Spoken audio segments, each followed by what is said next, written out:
मैं ज़्यादा सत्संग पे बात किया करता हूँ भाई। जिनके पास भजन की सिमरन की ताकत होती है तो भगवान जी अपने आप सारे कामों का योग बढ़ा देते हैं। फिर भी क्या है कि लोगों की ये अपेक्षा रहती है साधु संत गुरुओं से, भाई कोई ना कोई संसारी जीवन है तो हर चीज़ की आवश्यकता होती है, देवी देवताओं की भी पूजा होती है।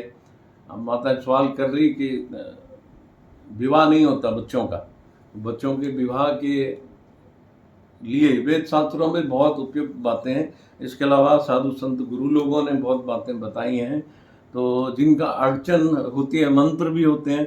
इसके अलावा आजकल बहुत सारे वेद शास्त्रों के अलावा भी कुछ ग्रंथों में संतों की बताई हुई युक्तियाँ मिलती हैं।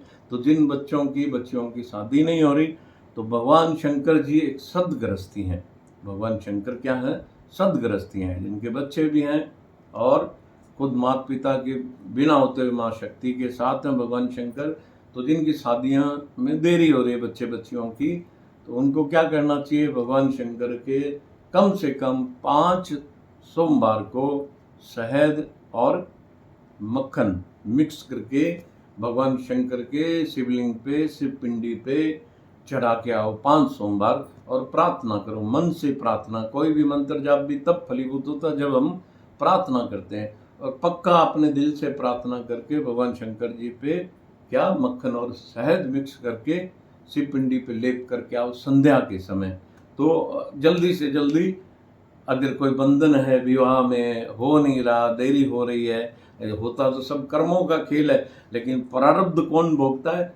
गुरु लोग संत लोग बोलते हैं प्रारब्ध सिर्फ पशु जानवर है, वो अपना प्रारब्ध भोगता है। लेकिन मनुष्य को इतनी ताकत दी है परमात्मा ने, अपने जैसा बनाया है। मन तू ज्योत स्वरूप अपना मूल पछाण, जो ब्रह्मंडे सो पिंडे खोजे सो ही पावे। सिर्फ परमात्मा ने मनुष्य को इतनी शक्ति दी है, वो साधना से, तपस्या से अपने कर्मों को भी कम बेसी ऑप्शन मिल जाता है उसके अंदर।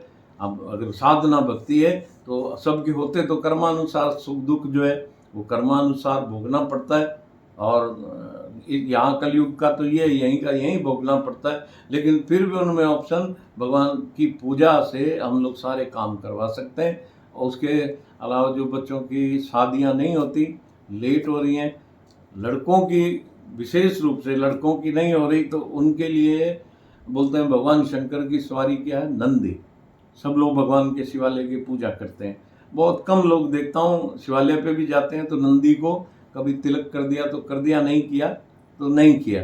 तो भगवान शंकर के नंदी को बाहर साक्षात जो नंदी घूमता हो उसको गुड़ खिलाओ, और भगवान शंकर जी का के धर्म के रूप में जो नंदी बैठे हैं उनको तिलक करो, माला चढ़ाओ। भगवान शिव के तो पूजा करते ही करते हो, तो नंदी की अलग से पूजा करने से बोलते हैं नंदी जो है भगवान शंकर जी का गण, विशेष गण है। उनकी प्रार्थना लगाने पे वो लड़कों की विवाह शादी बहुत जल्दी, मैंने प्रयोग करके देखा हुआ है, आप लोग भी प्रयोग करके देखना। नंदी को गुड़ भी खिलाना और नंदी को क्या करें?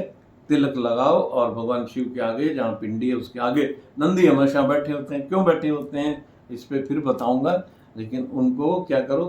तिलक लगाओ, चंदन का, अष्टगंध का, इनका तिलक लगाओ, और नंदी भगवान को माला पिनाओ। सब लोग नंदी की कम पूजा करते हैं, भगवान शिवालय पे जल चढ़ा दिया, ठीक है, नंदी पे जल और डाल देते हैं। जल मेरे हिसाब से नहीं डालना चाहिए, घर के आगे आए तो कोई जल फेंक के घर से दूर भी भगाते हैं नंदी को। तो नंदी पे जल ना चढ़ा के उनको ही पूजा अर्चना करो। हरिओम।